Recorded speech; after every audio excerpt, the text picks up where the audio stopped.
now it's home to the London House Hotel.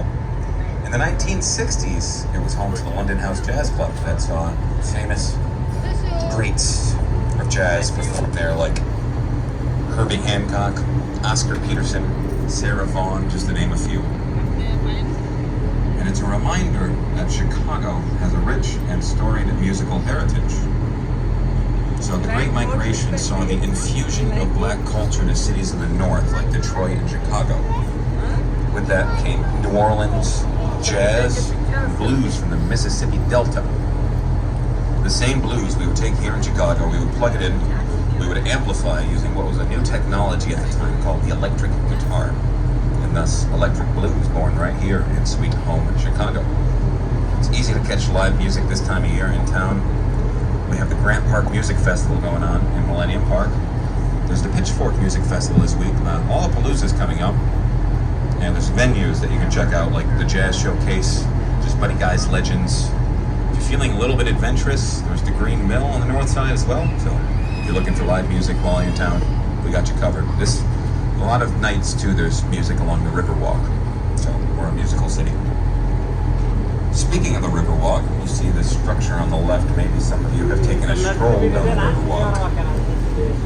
Really proud of our riverfront. The Riverwalk was kind of a long time coming. It was conceived in 1909, but would take over 100 years to be implemented. It was largely realized between 2015 and 2017 by the courtesy of Carol Ross Barney and Architects. It's over a mile long. It extends all the way from the lakefront down Lakeshore Drive to Lake Street, so lake to lake, but it's the river. The Chicago River is cleaner than it's ever been, continuing to trend in that direction due in part to efforts of organizations like Friends of the Chicago River that regularly test the water. They engage in ecological cleanup efforts, and they make sure that everyone along the river holds true to the tenets of the 1972 Federal Clean Water Act. The river is a clean and pristine place nowadays. We have the Riverwalk to prove it. On the left-hand side, there is a dark-colored stone building with two flagless poles at its base. That is the Leo Burnett building. Leo Burnett is an advertiser. They've given the world such critters as the Jolly Green Giant, Tony the Tiger, Pillsbury Doughboy, and Snap, Crackle, and Pop. There was a show called Mad Men that had a character named Don Draper who is said to be based off of a Leo Burnett executive back in the day.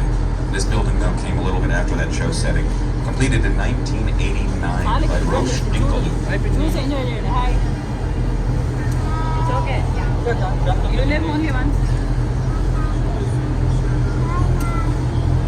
Moving over to the right side of it, there's a sign that says RPM Seafood.